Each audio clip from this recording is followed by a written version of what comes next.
This channel does not promote any violent, harmful, or illegal activities. All content provided by this channel is meant for an educational purpose only. Cancer Healer Center, a new beginning. সত্যি চমকে উঠবার মতনই খবর বটে। প্রতারণার ভয়ে ATM online banking ব্যবহার না করেও এই অবস্থা হলো। এই এটিএম ব্যাংকিং এটিএম এগুলো ব্যবহার না করেও শেষ রক্ষা কিন্তু হলো না। প্রতারকদের হাত থেকে রেহাই পেলেন না বৃদ্ধ।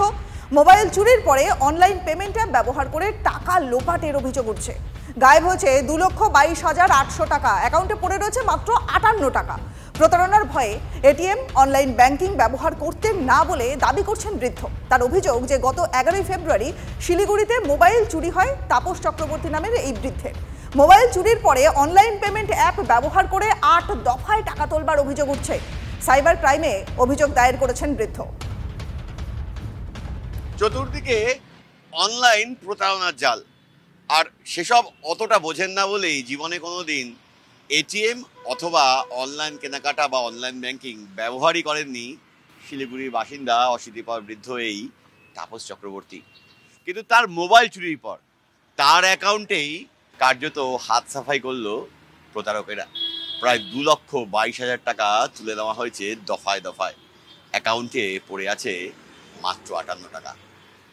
প্রতারিত এই ব্যক্তি বলছেন জীবনে কখনো এটিএম ব্যবহার করেননি। টাকার প্রয়োজন হলে তিনি ব্যাংকে যেতেন, সেখান থেকে চেক সই করে টাকা তুলতেন, অর্থাৎ তার এটিএম কার্ড নেই। অল্প সময় দাঁড়া থাকার পরে বাদ চলে আসলো, বাইকে উঠাচ্ছিলাম, সবাই একটু তাড়াহুড়া করে উঠতে থাকে, তখন আমি ভাই এলে একটু ব্যাগটা ইয়ে করছিলাম, কেউ বা কারা আমার পকেট থেকেই মোবাইলটা চুরি করে নিয়ে গেছে। 2,22,800 টাকা একবারই কেটে নিয়েছে নাকি না, 8-9 দফায়। সাইবার ক্রাইমে অভিযোগ করেছি। সাইবার অফিসাররা অত খুব ভালো ইলেকট্রিক ভালো না, বেশি কারো গুরুত্ব কথার কোনো গুরুত্বই দেয় না ওরা। এখনো টাকা কিছু উদ্ধার না উদ্ধার হয়নি, বলো 5-7 দিন পরে একটু যোগাযোগ করেন। স্টেটমেন্ট বের করি, স্টেটমেন্ট বের করার পরে দেখি যে পার্ট বেসিসে 1,50,000, 29,000, 20,000 এবং পার্ট বেসিসে ওনার থেকে টাকাটা ডেবিট হয়ে গেছে। তো ওটাই আশ্চর্য যে কীভাবে এটা সম্ভব। এখন যে মানুষটা কখনো এটিএম ইউজ করেনি, উনি চেক থেকে টাকা উইথড্র করতো। এখন জানা যাচ্ছে যে এখন আমি যা দেখলাম যে ওনার গুগল পে অ্যাকাউন্ট খোলা হয়েছে, ওই গুগল পে অ্যাকাউন্ট থেকেই টাকা ট্রানজাকশন করা হয়েছে। শুধুমাত্র মোবাইলে সিম দুটো ব্যবহার করে ব্যাংক থেকে এভাবে এটিএম পিন ছাড়াই টাকা তুলে নেওয়া সম্ভব? ঘটনায় পুলিশের কাছে অভিযোগ দায়ের করেছেন বৃদ্ধ তাপসবাবু। যদিও ঘটনার পর গত কয়েকদিন কেটে গেল, এর কোনো সুরাহা হয়নি। ক্যামেরা দীপায়নের সঙ্গে প্রসেনজিৎ, TV9 বাংলা। 11 তারিখে ওনার ফোনটা চুরি হয়েছে। তো 13 তারিখে উনি সিম নেওয়ার পরে উনি যা বললেন আর কি, 13 তারিখে রাত্রেবেলা থেকে মেসেজ। মানে বিষয়টা বুঝলেন, এটিএম বা ব্যাংকে যে প্রতারণা হয় সেরকম প্রতারণা নয়।